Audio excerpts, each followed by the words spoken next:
Hey guys, Hayden here again from AlarmSystemStore, and today I'm doing a quick video on the PG9945 and using a secondary wired contact with it on the IQ Pro system. So, whenever you're looking at, any situation where you might need two sensors close to each other and you're doing a mainly wireless system, a lot of times it is simpler and cheaper to do a setup like this. The PG9945 is basically a wireless door contact, but it has this auxiliary input in it right here, which allows you to connect a wired sensor.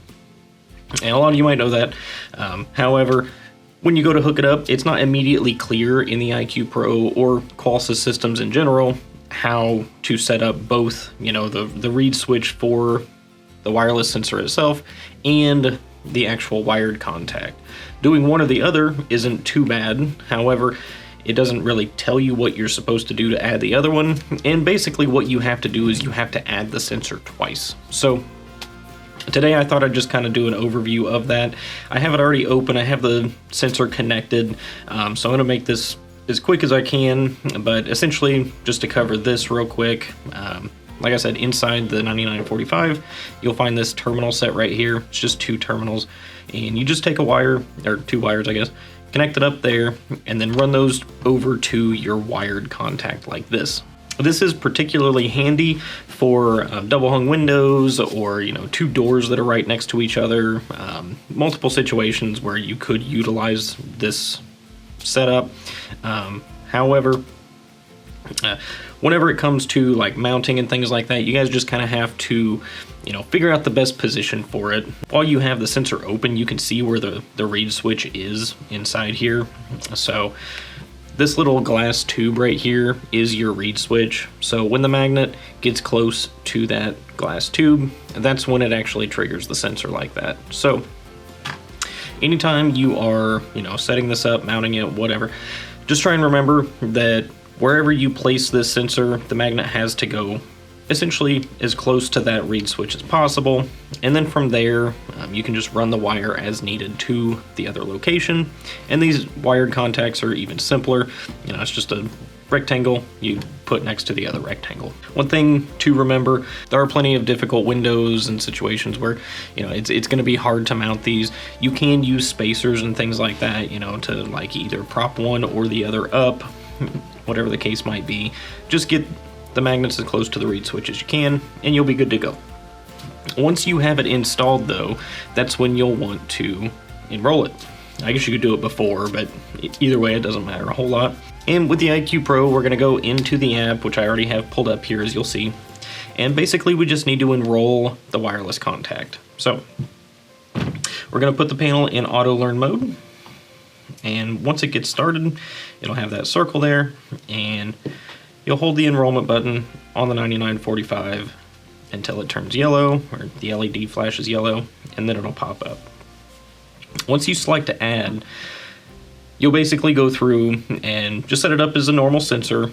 So the first thing you're going to do, select the name. You can select the sensor group, so whether it's going to be a delayed, instant, whatever the case might be. The chime, voice prompts, cross-zone bypass, leave that all as normal unless you specifically need to change it for something. And then when you get down to the sensor input, that's the part you need to pay attention to. So by default, it's going to pop up with reed switch.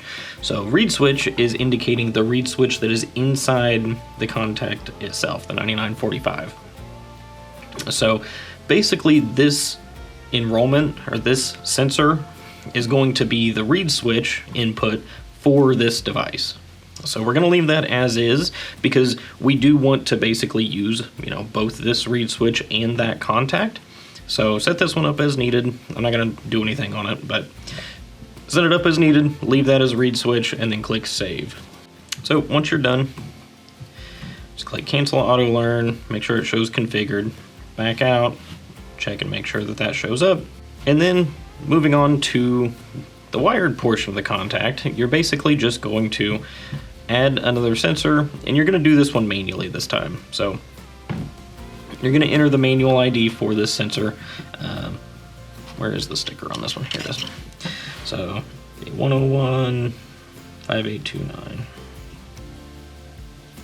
So Since we're manually enrolling it this time, like the auto enroll basically, helps the sensor make that initial contact with the panel.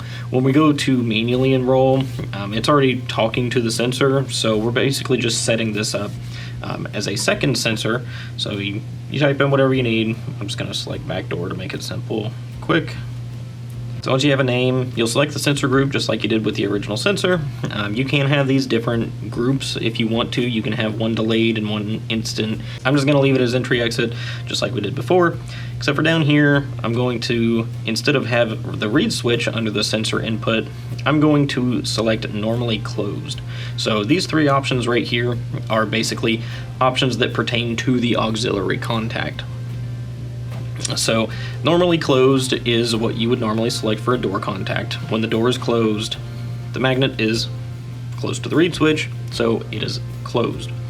If you need normally open, that basically means that this magnet's going to be away all the time, and whenever it closes, that's when you want it to trigger. Now you can use end-of-line resistors with this, which is why there's an end-of-line option there.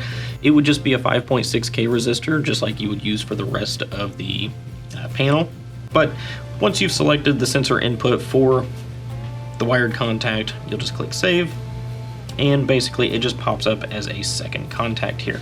So now one thing to keep in mind is the tamper here basically is indicating the cover is off of the actual 9945 itself. That shows for both of the contacts because they are both tied to this one wireless sensor. However, if we get that dealt with, that will clear on both, and you'll see here in a second. When I move the magnets away from these, they will individually report. So if I open this contact, you'll see it pop up here. That was the back door that we put in. So this one is now showing open. So if we put that back, that'll clear. And then if I pull this magnet away, it shows the door window 2 is the one that's open. So both of these will read individually, and like I said, you can have separate definitions for them, whatever you want to do. However, if you do have a tamper condition and you notice that it's showing on both of those, it's always indicating the wireless sensor. But essentially, that's all you have to do. So once you auto-enroll your actual PG9945, get it set up the way you want it, you don't even have to use the read switch if you want. You could essentially just use it as a wireless contact connected to the wired one, and you basically just wouldn't add that first device there. You basically would just enroll it, select how you wanted the auxiliary input to act, and that would be all you did. If you do want both to be active though, you just do exactly what we did here. Auto enroll the 9945, set it up with the read switch, and then manually enroll this sensor a second time with the focus on the actual auxiliary contact. So hopefully that was informative for you guys. If you do have any questions though, by all means leave them down below. If you don't mind, leave a like and subscribe, and I will catch you guys on the next one.